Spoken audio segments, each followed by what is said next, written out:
तो अभी हम लोग जा रहे हैं एपरेंट एक्सपेंशन पढ़ने के लिए। एपरेंट एक्सपेंशन का यदि हम लोग बात करें तो हम लोग इसको एक दूसरा नाम भी दे सकते हैं, जिसको कि हम लोग बोलते हैं रिलेटिव एक्सपेंशन।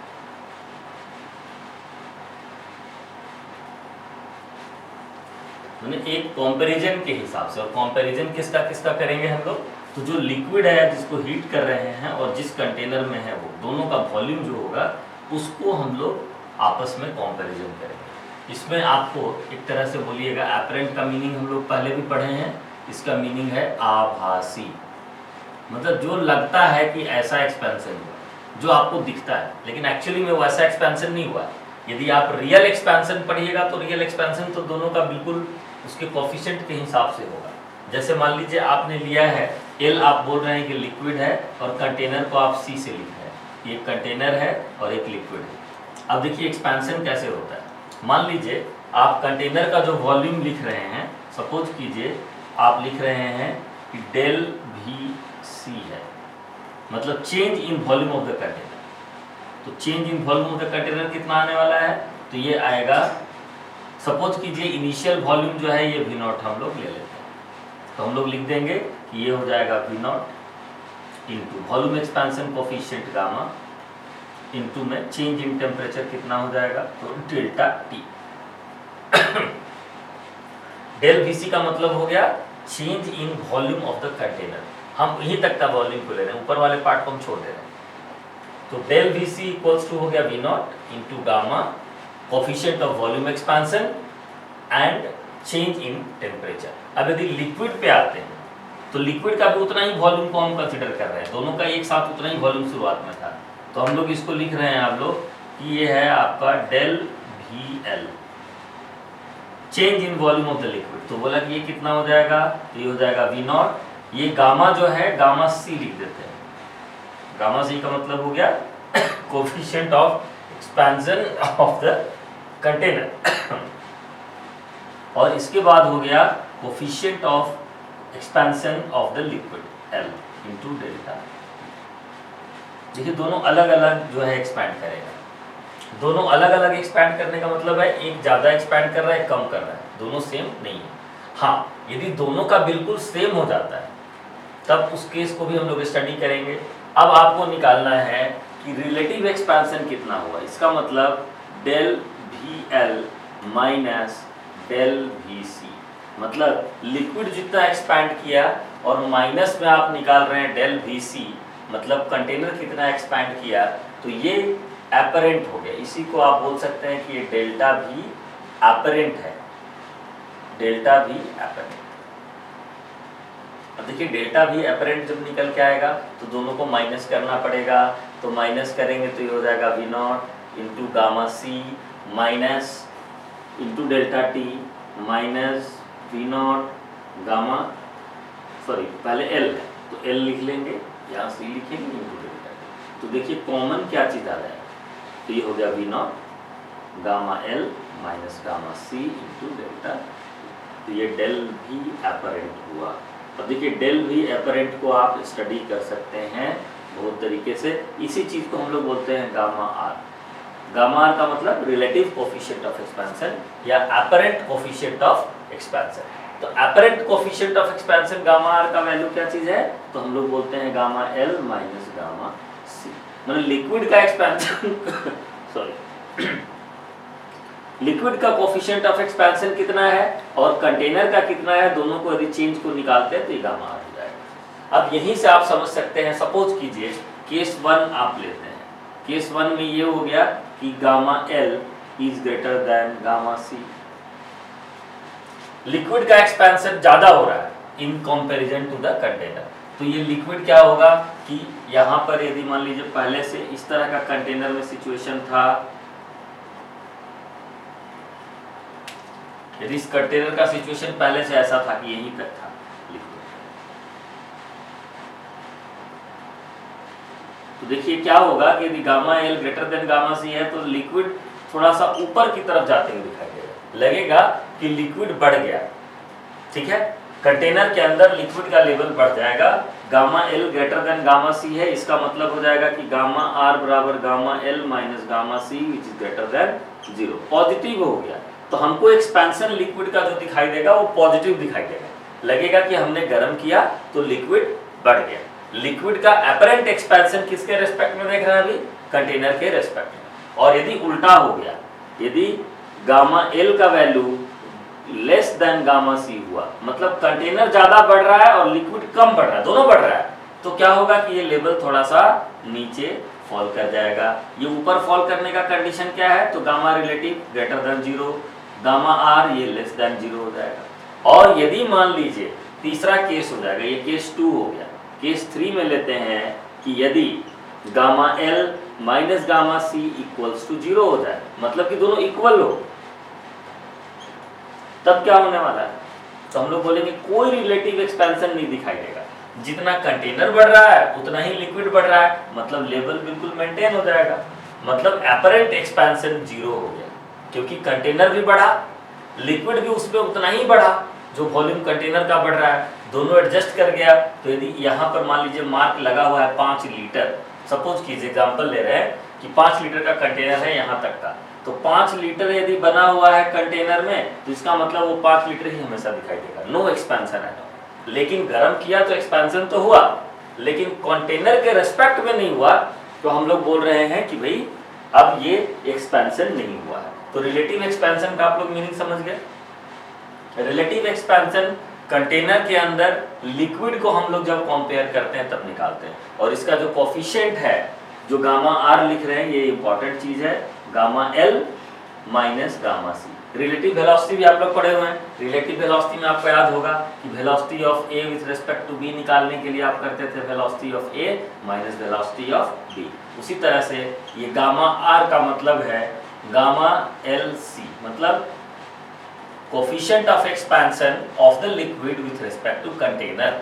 एल मतलब क्या चीज है हम लोग का, लिक्विड, एंड सी का मीनिंग क्या है, कंटेनर जिसमें लिक्विड हम लोगों ने रखा है। तो ये हो गया गामा एल माइनस गामा सी, तो वेरी सिमिलर।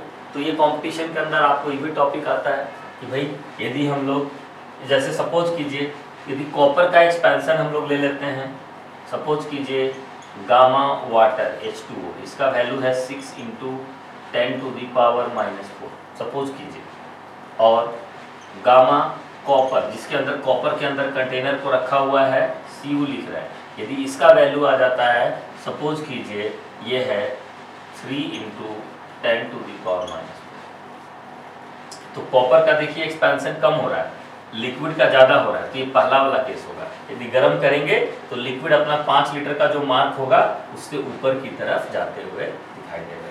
तो कंटेनर में लेवल ऊपर जाएगा कि कंटेनर में लेवल नीचे आएगा कि लेवल स्टेबल बना हुआ रहेगा, ये डिपेंड करेगा कि relative coefficient of expansion positive है या relative coefficient of expansion negative. तो ये इस तरह से हम लोगों ने एक्सपेंशन एपरेंट पढ़ा। हाँ, एक इम्पॉर्टेंट इस पे टॉपिक है जो है वाटर का बिहेवियर, कि वाटर का बिहेवियर जो होगा वो कैसा होता है टेम्परेचर को बढ़ाने के साथ। तो उसको हम लोग अलग से पढ़ते हैं क्योंकि वाटर कुछ बिल्कुल अलग तरह का बिहेवियर करता है। अलग तरह का देखिए बिहेवियर का मीनिंग क्या है कि टेम्परेचर बढ़ाने से कुछ ऐसा टेम्परेचर का रेंज है सर्टेन डिग्री सेल्सियस तक कि वाटर का वॉल्यूम घटता है। टेम्परेचर बढ़ाने से डेंसिटी घटना चाहिए, वाटर का डेंसिटी कभी कभी बढ़ता है। तो वो क्या चीज़ है उसके बारे में हम लोग, मतलब इसको हम लोग बोलेंगे एबनॉर्मल एक्सपेंशन ऑफ वाटर।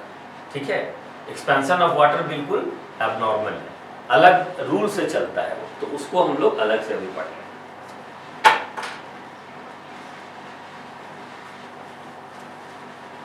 ये स्पेशल केस है।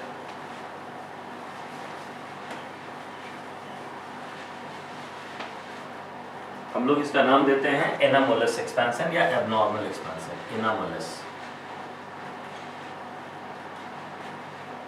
Anomalous expansion of water. Pure water जो है वो कैसा बिहेव करता है, ठीक है। तो देखिए प्योर वाटर का जो बिहेवियर आता है उसको यदि आप ऐसा करें, पहले सपोज कीजिए हम लोग इधर ले लेते हैं टेम्परेचर, और इसमें हम लोग ले लेते हैं वॉल्यूम, ठीक है। और ये वॉल्यूम कितने का स्टडी कर रहे हैं, तो volume of 1 gram of pure water, 1 ग्राम लेते हैं, ठीक है।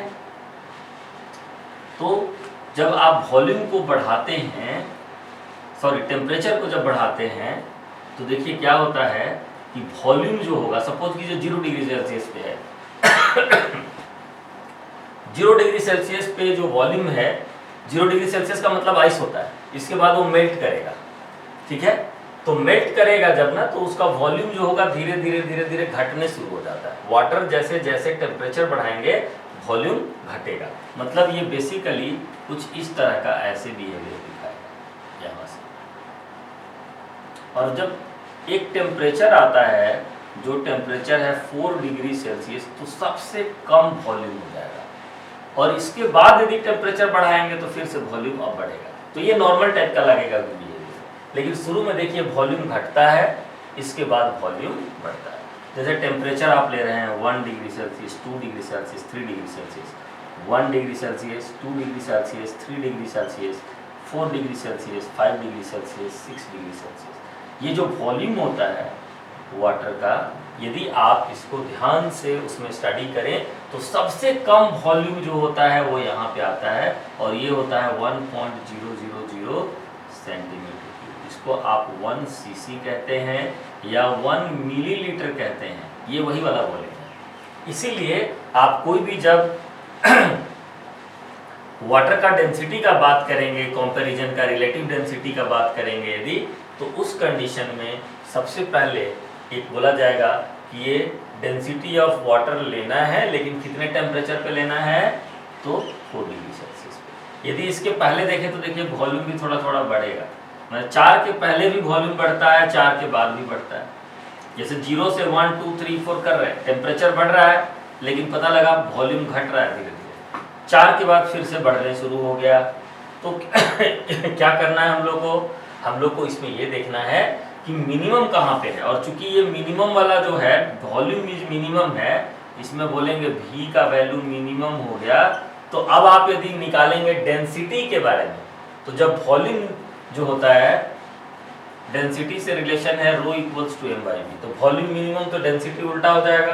तो सबसे ज़्यादा डेंसिटी कब आएगा लिक्विड का, कि वाटर का यदि हम लोग सबसे ज़्यादा डेंसिटी देखें, यहीं पर मान लीजिए हम लोग ये कैसे ड्रॉ कर देते हैं, तो बोला कि जब डेंसिटी का कर्व आप बनाएंगे तो डेंसिटी सबसे ज़्यादा आता है 4 डिग्री सेल्सियस। इसमें हम लोग डेंसिटी ले रहे हैं रो, और इधर ले रहे हैं आपका टेम्परेचर। ये कौन सा डेंसिटी होगा, तो 4 डिग्री सेल्सियस पे 1 ग्राम वाटर का वॉल्यूम कितना हो जाएगा, 1 सेंटीमीटर क्यूब। तो इसका मतलब ये जो डेंसिटी मैक्सिमम है वो है आपका 1 ग्राम पर centimetre cube, mass by volume. तो वाटर का देखिए बिहेवियर थोड़ा अजीब है। वाटर का बिहेवियर अजीब होने का मतलब ये है कि जब टेम्परेचर को बढ़ा रहे थे तो डेंसिटी बढ़ रहा था, उल्टा हो गया, और जब फिर टेम्परेचर को और बढ़ा रहे थे तब डेंसिटी कम होने लगा। तो वाटर का बिहेवियर स्पेशल है। आपको याद बस 2 ही चीज़ रखना है कि 4 डिग्री सेल्सियस पे वॉल्यूम मिनिमम होता है, एंड कोरस्पॉन्डिंगली उसी स्टेटमेंट का दूसरा मीनिंग ये भी है कि 4 डिग्री सेल्सियस पे डेंसिटी जो होता है वो मैक्सिमम होता है। इसीलिए वाटर का स्टैंडर्ड पे जो डेंसिटी लिया जाएगा वो हमेशा 4 डिग्री सेल्सियस पे ही लिया जाएगा, ऑलवेज एट 4 डिग्री सेल्सियस। ये स्टैंडर्ड टेम्परेचर है 4 डिग्री सेल्सियस वाला। तो ये आपको बस एक इन्फॉर्मेशन के लिए चाहिए था, और आप इस इन्फॉर्मेशन को याद करके आपको रखना पड़ेगा। ये वाटर का डेंसिटी 4 डिग्री सेल्सियस पे 1 ग्राम पर सेंटीमीटर क्यूब होता है, और जैसे जैसे टेम्परेचर को आप घटाएंगे तो डेंसिटी भी घटने लगेगा, 4 के पहले, और 4 के बाद भी फिर डेंसिटी घटने लगेगा। यहाँ पर डेंसिटी क्या होता है, तो आपको ये अप्रॉक्सीमेटली 0.9 ग्राम पर सेंटीमीटर क्यूब होता है। 0 पे देखिए आइस हो जाता है, आपको भी पता होगा, तो डेंसिटी घट जाता है। 0 पे देखिए वॉल्यूम इसका माने ज़्यादा हो जाएगा। वॉल्यूम करीब करीब 1.1 हो जाएगा, 10% वॉल्यूम बढ़ जाता है तो वॉल्यूम ज़्यादा होगा। इसीलिए आपको बहुत बार क्वेश्चन में आता है कि जो कोल्ड कंट्रीज है उसमें जाड़े के दिन में जो वाटर सप्लाई का पाइप है क्यों फटता है। क्यों फटता है? क्योंकि जब टेम्परेचर डाउन होगा तो बर्फ़ बन जाएगा पानी, उसका वॉल्यूम बढ़ जाएगा, डेंसिटी उसका का बर्फ़ हल्का हो जाएगा तो वो फैलेगा टेम्परेचर कम होने पे। जब फैलेगा तो पाइप फट जाएगा। तो जाड़े के दिन में पाइप फट जाता है वहाँ पे भी, तो उसको एक प्रॉपर रनिंग टेम्परेचर देने का जरूरत पड़ता है। एनोमोलस एक्सपेंशन ये उससे रिलेटेड है। तो इसमें जो टॉपिक था हम लोग का वो एनोमोलस एक्सपेंशन पढ़ लिए। अब आपको एक टॉपिक लास्ट जो कंपटीशन का टॉपिक है, आईआईटी के लिए है या मेडिकल के लिए या एम्स के लिए एग्जाम में जो भी आएगा, एनटीए नीट के लिए जो एग्जाम होगा उसके अंदर का एक टॉपिक आपको बता रहे हैं। वो बहुत इंपॉर्टेंट टॉपिक है जिसको कि हम लोग कहते हैं थर्मल स्ट्रेस। ठीक है, थर्मल स्ट्रेस क्या होता है वो अभी सीखेंगे। थर्मल स्ट्रेस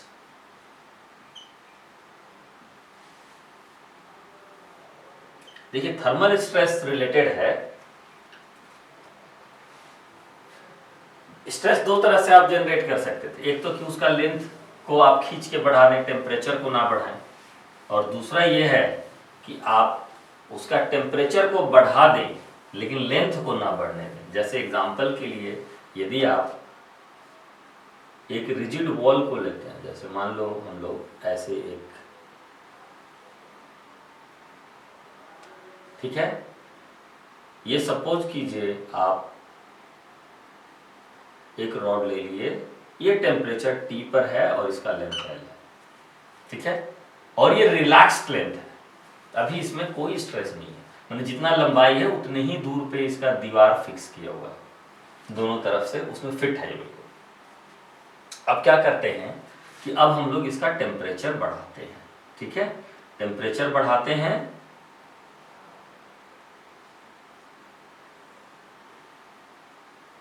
और जो टेम्परेचर बढ़ा रहे हैं उसके वजह से इसका लेंथ बढ़ना चाहिए, लेकिन ऐसे दीवार में फंसा हुआ है कि अब इसका temperature T plus delta T होने के बाद इसका लेंथ जो होना चाहिए वो L प्लस डेल्टा L होना चाहिए था। मतलब ये नेचुरल था कि यदि ये स्ट्रेस में नहीं रहता, ऐसे ही रख के गर्म करते टेम्परेचर बढ़ाते तो लेंथ बढ़ जाता, लेकिन लोगों ने लेंथ बढ़ने नहीं दिया। इसका लेंथ कैसा होता तो यहाँ बढ़ के होता, ये वाला चीज डेल्टा, इतना लंबाई बढ़ जाता, लेकिन ये तो दीवार है फिक्स।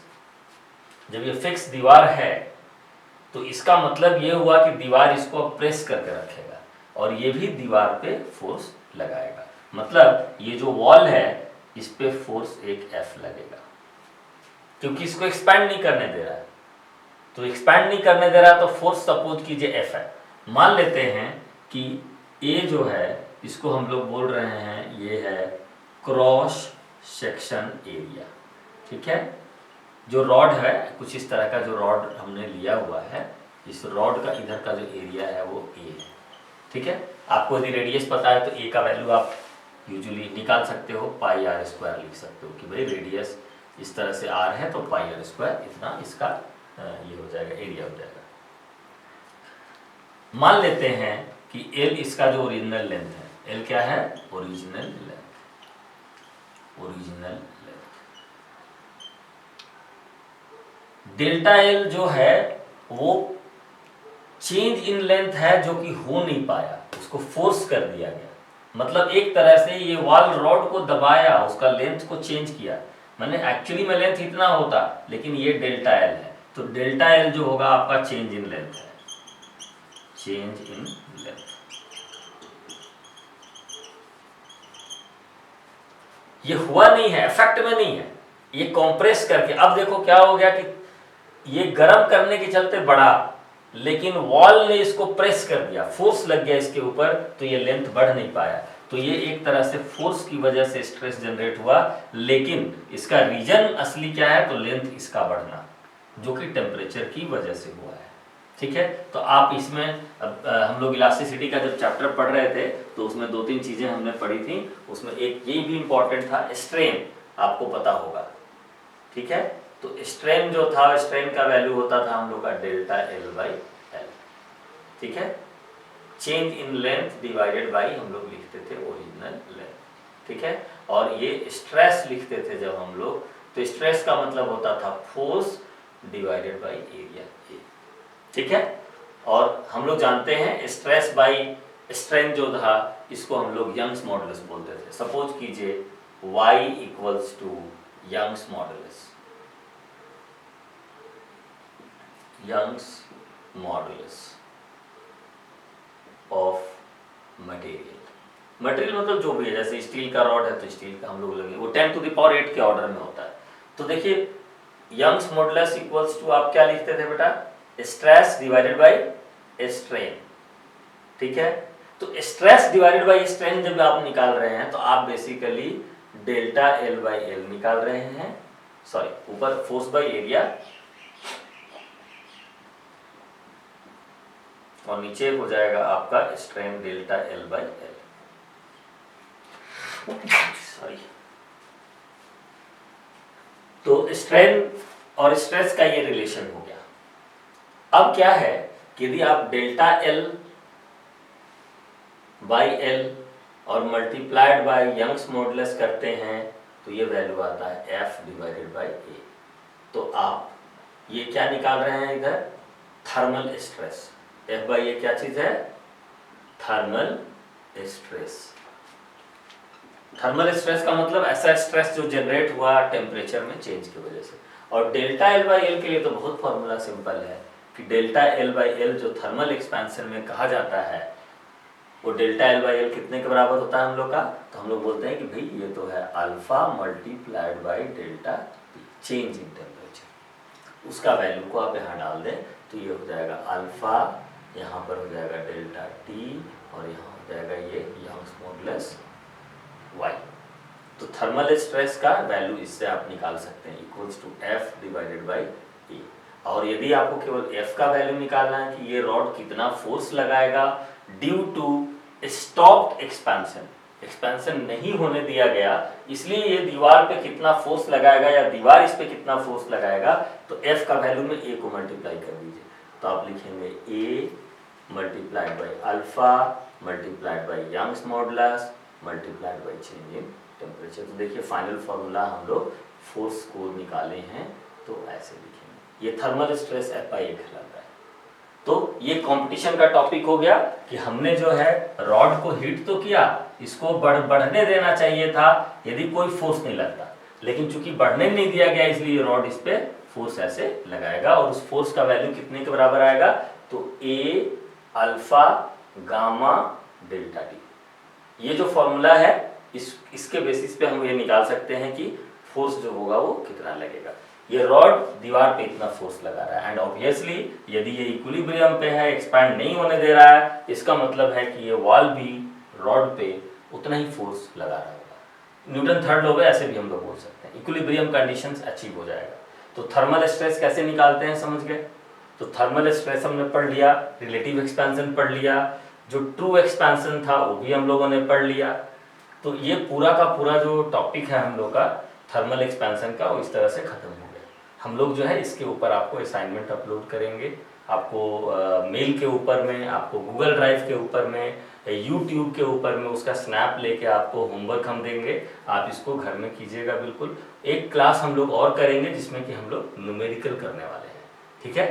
तो ये सारा टॉपिक थ्योरी में पूरा खत्म हो गया। थर्मल प्रॉपर्टीज ऑफ मैटर जो है उससे रिलेटेड जितना भी टॉपिक था, measurement of temperature, temperature scales, thermal expansion, relative expansion, thermal stress, temperature scales के अंदर आपका तीनों तरह का स्केल्स फिर उसका रिलेशन, ये सारा चीज़ अब खत्म कर दिया गया है। लेकिन इस चैप्टर का एक आपको एनसीईआरटी से रीडिंग जरूरी है, तो इसको आप कहीं से डाउनलोड भी कर सकते हैं या गूगल ड्राइव पे चैप्टर जो है ये पूरा डाल दिया जाएगा। आप इसको प्रिंट लेके पढ़ सकते हैं, मोबाइल पे पढ़ सकते हैं, आप इसको लैपटॉप पे पढ़ सकते हैं। पढ़ने के बाद ज़रूरी है कि आप कुछ जरूर इसमें एक्सरसाइज करें। एक्सरसाइज भी अपलोड हो जाएगा, कुछ न्यूमेरिकल्स भी हम अगले लेक्चर में आपको करवाएंगे।